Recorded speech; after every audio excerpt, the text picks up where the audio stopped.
Alhamdulillah, La ilaha illallah. I bear witness that there is no God but God, and no partner has He. I greet everybody with the universal greetings of Assalamu alaikum.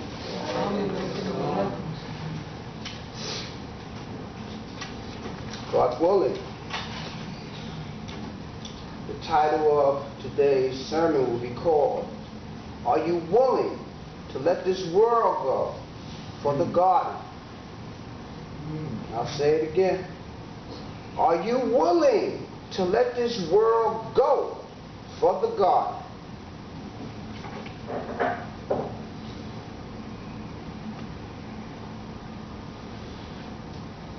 I'm going to read today, God willing, Surah 35. Initiator, English, Arabic, Fatir. My Lord, I seek refuge in you from the suggestions of the devils, and my Lord, I seek refuge in you lest devil come near. In the name of God, most gracious, most merciful. Praise be to God, initiator of the heavens and the earth, and appointer of the angels to be messengers with wings, 2, 3, and 4. He increases the creation as He wills.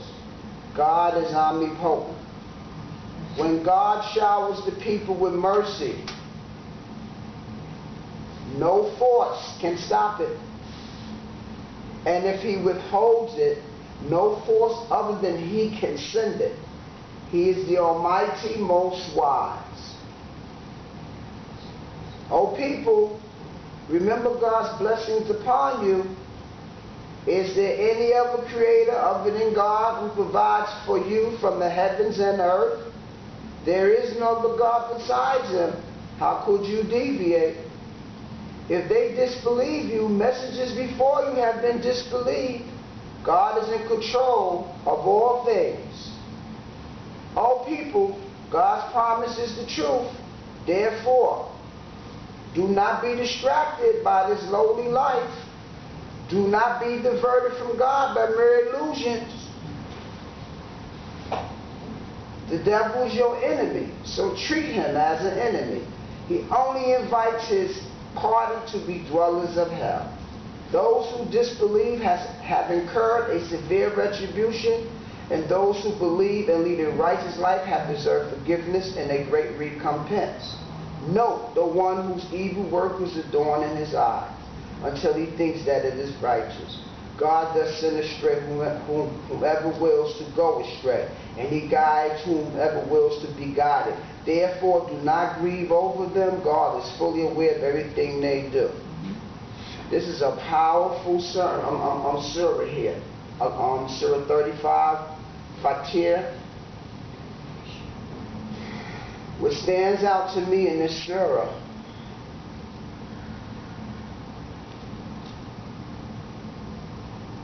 God is telling us, do not be distracted by this lowly life.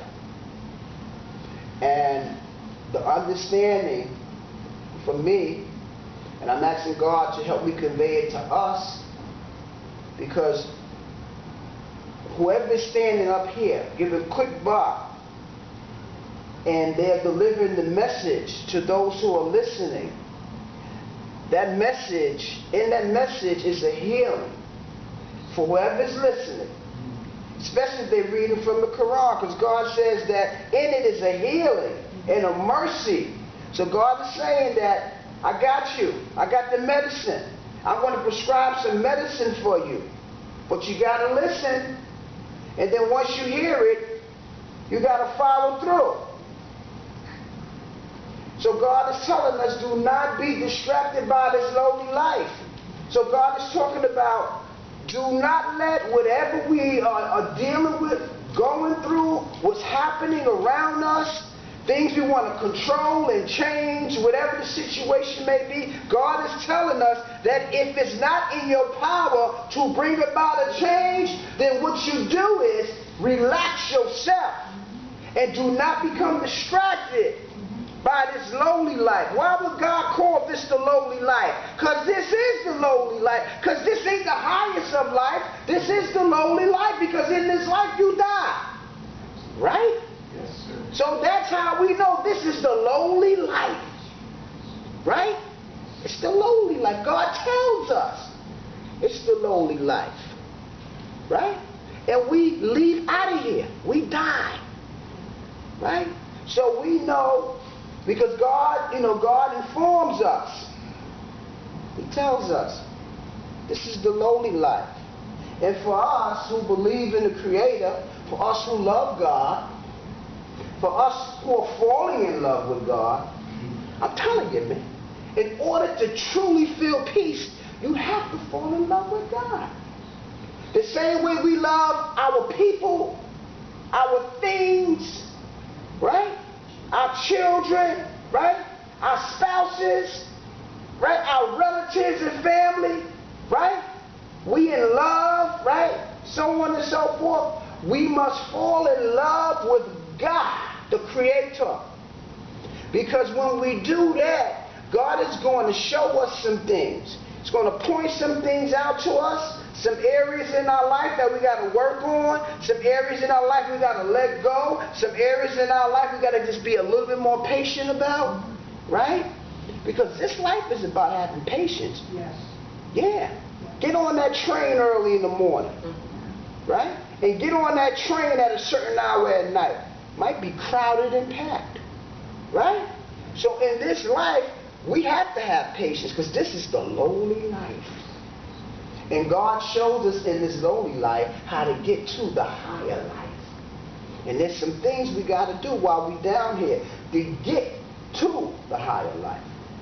So today's sermon is, are you willing to let this world go for the garden? So what that means is we have to make some sacrifices. We may have to do some things that we don't want to do. Right? We may have to cut some folks off that we really don't want to cut off. We may have to let some things go that we really don't want to let go. Right? Yeah. You may have to take a stand to where it may involve you losing your very life, because it involves a righteous cause. That's what true jihad is.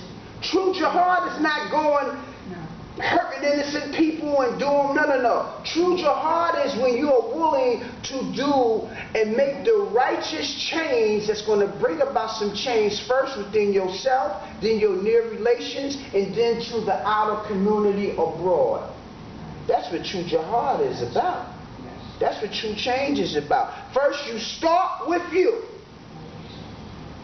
Yeah. Start with you. Take a couple little baby steps, look at yourself, and try to make those changes that need to be done.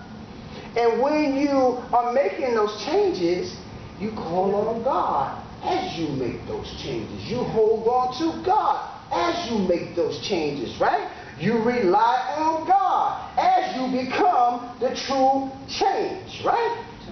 Right? That's what we do. Because the world will let you down. The world is set up to let you down. It's set up like that. And it's not what God did, it's what the shaitan did. Right? So let me finish reading, and we're going to see, what I'm talking about as far as the shaitan. Okay? So we know that this world is the lowly life. Okay? So let's do our best not to get so caught up into this lowly life. Let's navigate accordingly. Yeah, because we are leaving here. Yeah. God tells us, do not be diverted from God by mere illusions.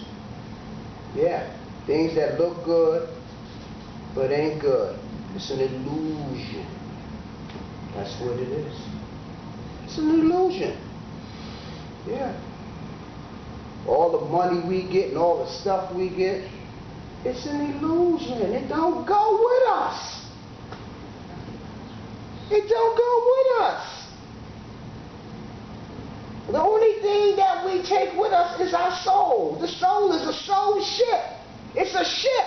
Your soul is a ship that God has given you to get back to Him. Because your body don't go back to God, right? But your soul do, right? So your soul is a soul ship, right? And you got to navigate, right? And how do we navigate? By doing good things. Remembering God, right? Striving, right? It's not that hard. It's so easy for us. Yeah, it's easy. But are you willing to let this world go for the God? That's the key. Yeah.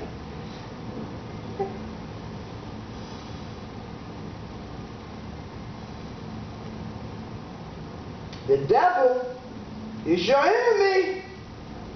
So we know who the enemy is, the devil, right? So treat him as an enemy. He only invites his party to be dwellers of hell.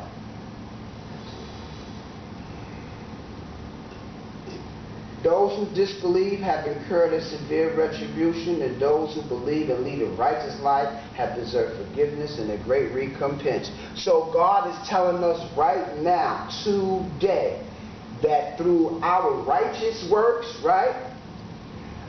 Believe and lead a righteous life, right? God has forgiven us. Yeah. Deserve forgiveness. Deserve forgiveness. So being that we are striving, right? We're striving to know God more and more and more and more and more and more and more until we what? Obtain certainty, right? Because it's a process. It's a process. Because sometimes those waves going to be overwhelming and you're going to be scared. Fear's going to come. You're going to panic. Things are going to happen. It's going to happen. It's going to happen. Yeah, it's going to happen. Because let's go back. Think, and you say ye believe, and ye will not be tested. For surely I have tested those who were before you. Right? The information. Right? We're going to be tested. Right? Okay. And guess what? We will get through the test. Because once you know about the test and how the test is coming, then you can build yourself, prepare yourself, gear up, right? So when the test comes, you can pass it. Right? How? Because you got prior information about the test that's coming. Think about that. Right? God is pre-warning us about what's going to happen, what's coming down the line. Right? So it won't be something that's going to, how would I say this? It won't be something that's going to catch you off guard if you are reading the book. Listen, the Quran was not given to us so we can just read it like it's a novel or some bestseller. This Quran was given to us to prepare us, right? To warn us, to help us, to heal us, to make us better people, man. Right? To make you better at what it is that you are trying to do on a righteous level. Right? Because the book is based on what? Righteousness. Right? It's based on righteousness. So it makes you better at what? Being righteous.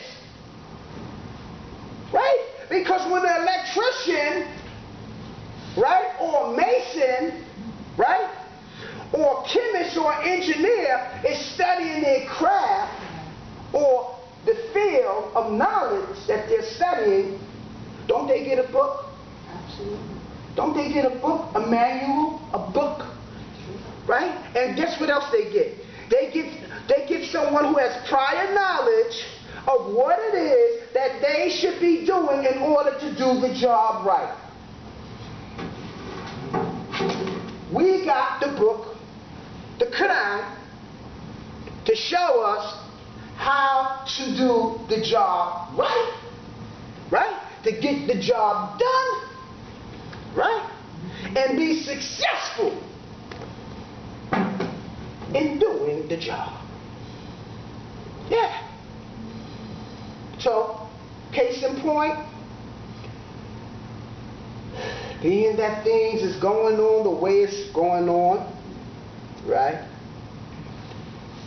We really, I'm talking to myself as well, got to lock ourselves into this book. So when some stuff happens, this book will become your shield. This is the shield. The words of God is the shield that will protect you from the forces and brunt and catastrophes of life. Because life gonna happen. It's gonna happen. So we gotta have something to help us, right? Don't we need help? Yes, sir. I know I need some help. Don't we need help? We're always needing help. And who can give you better help than the one who created you? Right? God alone, right? Gives us the help. Right? Yes, sir. Okay?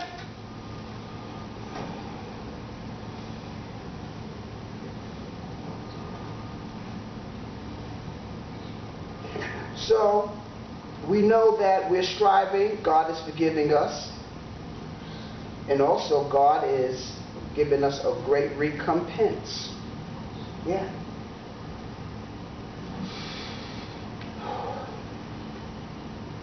That great recompense can come in a variety of different ways.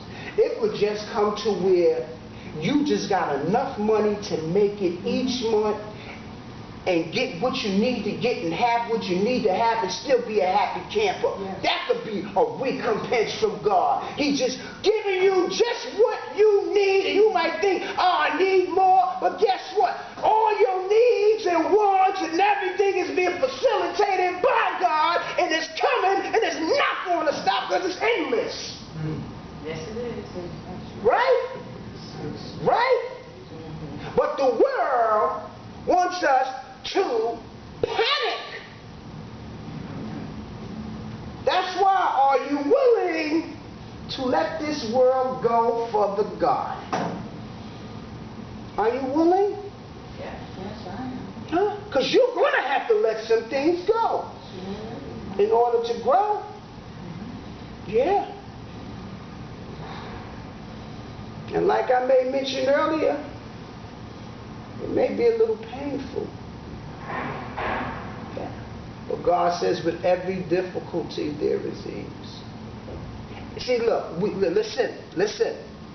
Part of reading the book is we got to really, I'm talking to myself too, we got to really strongly believe that, man, God is going to work some things out for us. Because if we really don't believe what we're reading, that God is going to make some things work out for us, it's not going to work out. We're going to be worrying unnecessarily about things. Telling you, going to be caught up. And I'm only speaking because been there. Caught up. Right?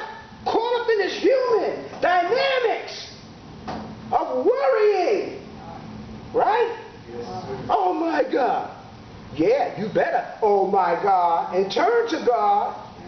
Right? Because you notice when we go through some stuff, what do we say? Oh my God, right? Right? So even in that moment, we are unconsciously turning to God because it's in our DNA. Because we know that God raised us all up right before we were sent down here and said, what? Am I not your Lord? Right? Right? Didn't God ask us that? Right? Telling you.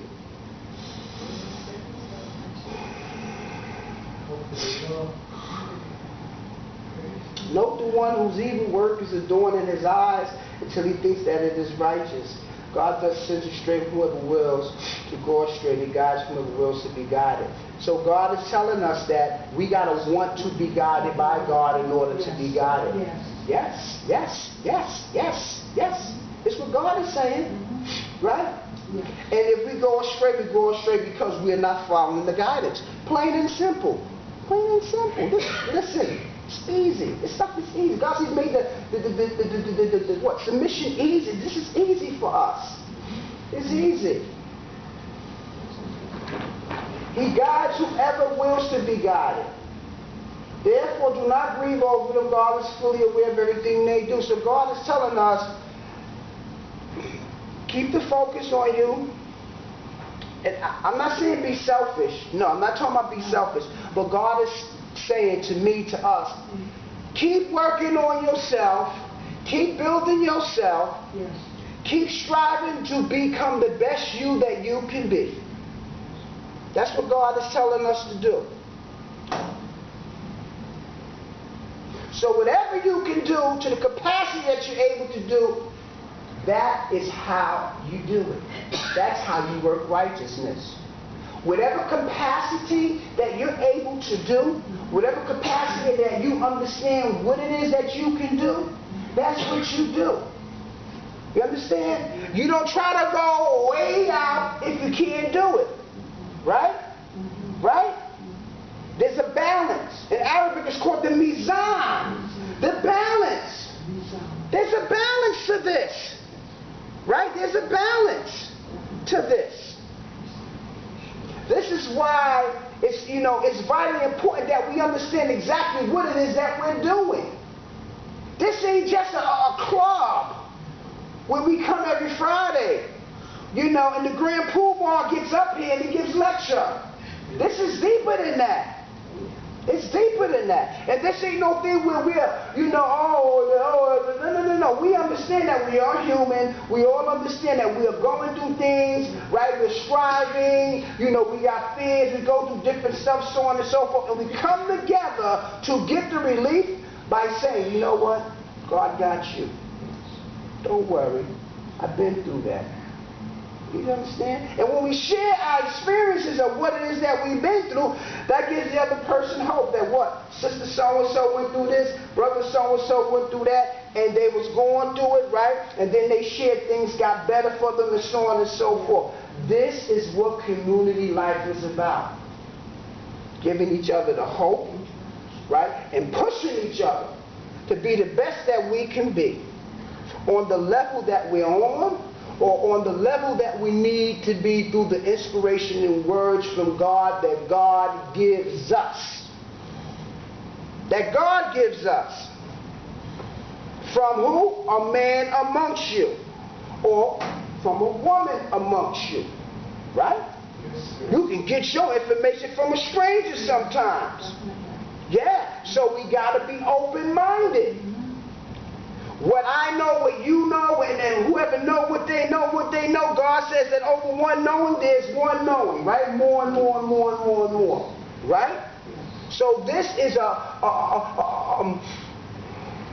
this knowledge is a continuance. It's a continuance. Okay? God is the one who sends the winds to stir up clouds. Surah 35, ayat 9. God is the one who sends the winds to stir up clouds. Then we drive them towards barren lands and revive such lands after they were dead, and thus is the resurrection. Now, when we hear this, we think it's just maybe talking about lands. No. It's talking about lands, but it's talking about the human condition.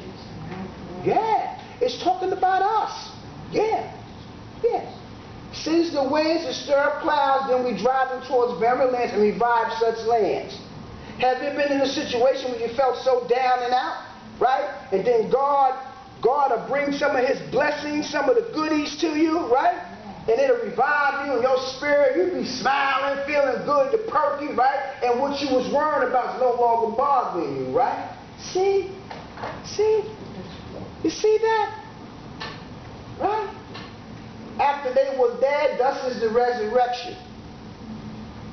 And the resurrection could be a new way of looking at things. That's a resurrection. Yeah. Anyone seeking dignity should know that to God belongs all dignity. To him ascends the good works, and he exalts the righteous works. As for those who scheme evil works, they incur severe retribution. The scheming of such people is destined to fail. So we don't want to be doing that stuff. We don't want to be around those people because it's going to fail. I want to win. We want to win. We want to win. God created you from dust, then from a tiny drop, then he caused you to reproduce through your spouses. No female becomes pregnant nor gives birth without his knowledge. No one survives for a long life, and no one's life is snapped short except in accordance with a pre-existing record. This is easy for God. The two seeds are not the same. One is fresh and delicious, while the other is salty and undrinkable.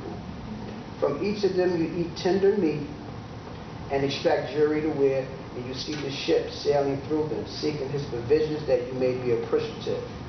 So God is telling us, he gives us provisions, we should be appreciative, even if they're small provisions. If it's just enough for you to get by, thank God for it, because somebody right now don't even have what you got. So when God gives you of his provisions, because sometimes we'll do it, we'll be ungrateful. That ain't nothing. But when God gives you the provisions, say thank you for your provisions. And watch, when you say thank you for your provisions, you will get more. That little bit will start increasing. I'm telling you. He merges the night into the day and merges the day into the night. He has committed the sun and the moon to run for a predetermined period of time. Such is God your Lord. To him belongs all kingship. Any idols you set up besides him do not possess as much as a seed shell. The idols utterly powerless. If you call on them, they cannot hear you. Even if they hear you, they cannot respond to you.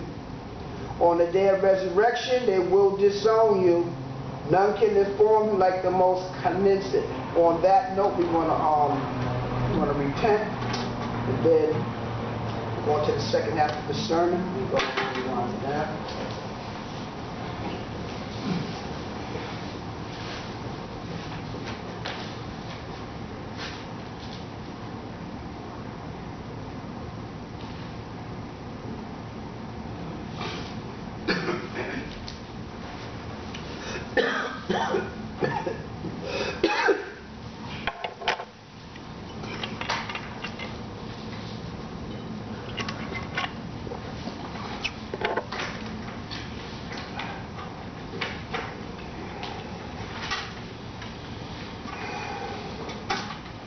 Alhamdulillah, la ilaha illallah. I bear witness that there's no God but God, no partner has it. We're going into the second half of the sermon, and then God willing, we're going to wind it down. And conclude. I ask God once again to guide me so that I can hear the message and we can hear the message. Okay. I'm still in Al-Fatir. Title of the khutbah is, are you willing to let this world go for the God?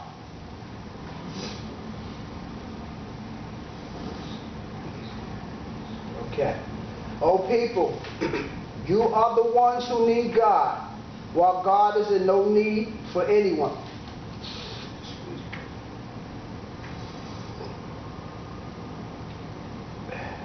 The most praiseworthy. If he wills, he can get rid of you and substitute a new creation. This is not too difficult for God. No soul can carry the sins of another soul. If a soul that is loaded with sins implores another to be a part of its load, no other soul can carry any part of it, even if they were related.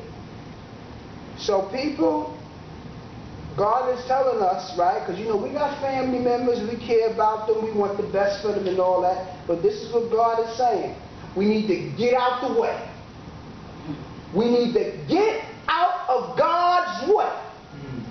When we see our family members, we're not judging because we're not perfect, But when we see our family members, whether it's me or whoever, doing some things or not, whatever, all we do is we just get out of the way. Be humble, give them a few words, and then we get out the way and let God do what it is that needs to be done. And I'm going to tell you why. This way, it'll be less worryation for us. Yeah. Get out the way. Get out of God's way. Get out of God's way. Yeah. Because God says right here. Right? And listen, let me just say this. Sometimes when it comes to some personal stuff, it's a little sticky situation. It's a little gray area. Because sometimes we feel like, oh, you can't tell me how to behave. And oh, yes, we can. If we're coming from the book, you can tell me about me if you're coming from the book. You can. But we do it in a loving and kind way. I'm not here to be in nobody's business. And I hope you're not here to be in my business. But if we got an issue or something's going on with somebody in here and somebody decides they feel comfortable where they need to get it off of them and talk about it, then hey, we are here. But it's not our business to be in each other's business. Get out of God's way. Okay? Yeah. Because a lot of times what happens in communities, right, it be friction and people gossiping and talking about each other and all that because they're in God's way. Get out of God's way. Okay? Get out of God's way. Because submission is about love. It's about unity and understanding. Right? Because God says what? Lower your wing to the believer. Right? Right? Okay? So, in closing down, right? We know we can't carry nobody. Let me say this again. You cannot carry nobody. You're only responsible for your own neck. God says worry about your own neck. That's what God tells us to do. Worry about your own neck. Okay? No other soul can carry any part of it, even if they were related. The only people to heed your warning are those who reverence their Lord. So, we will try to do the best we can do if we are reverencing God. Plain and simple. If we are reverencing our Creator, then we're going to strive to get our lives, get ourselves together. That's what God wants us to do. At the end of the day, God wants us to get our stuff together. Right? That stuff that only you know about, that nobody else don't know about. Right? And that stuff that God knows about, that you know about. Right? Right?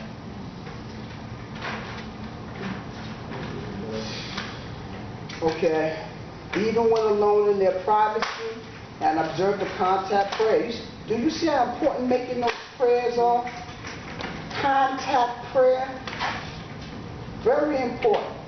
Whomever purifies his soul does so for his own good. To God is the final destiny. Okay, winding it down. Okay? The blind and the seer are not equal, nor are the darkness and the light, nor are the coolness of the shade and the heat of the sun, nor are the living and the dead. God causes whomever he wills to hear. You cannot make hearers out of those who are in the graves. And we're not just talking about the people that have been buried. We're talking about the people that's walking around. Their minds is in the graves. And if we're not careful, our minds can be in the graves too.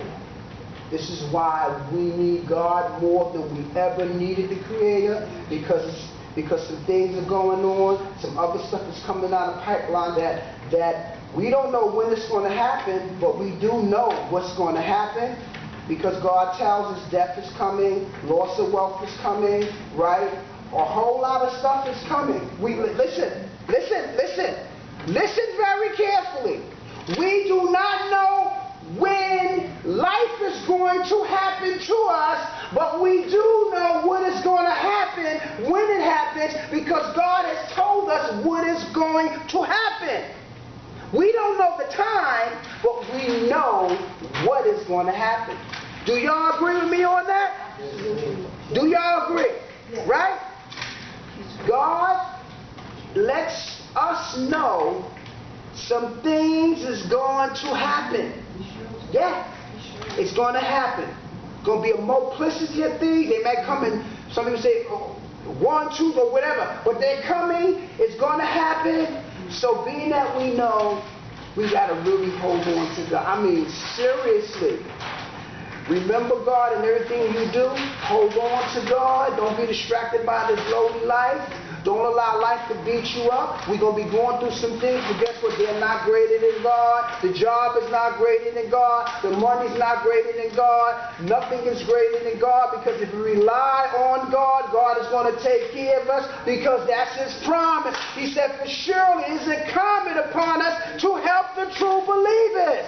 So, are you willing to let this world go for the garden? Because if you're not willing to let this world go for the garden, then guess what? Your garden ain't going to bloom. Your flowers ain't going to be colorful. You ain't going to have a peace of mind. You ain't going to feel the peace and love and joy that God has for you. It starts inside of you right now in this moment.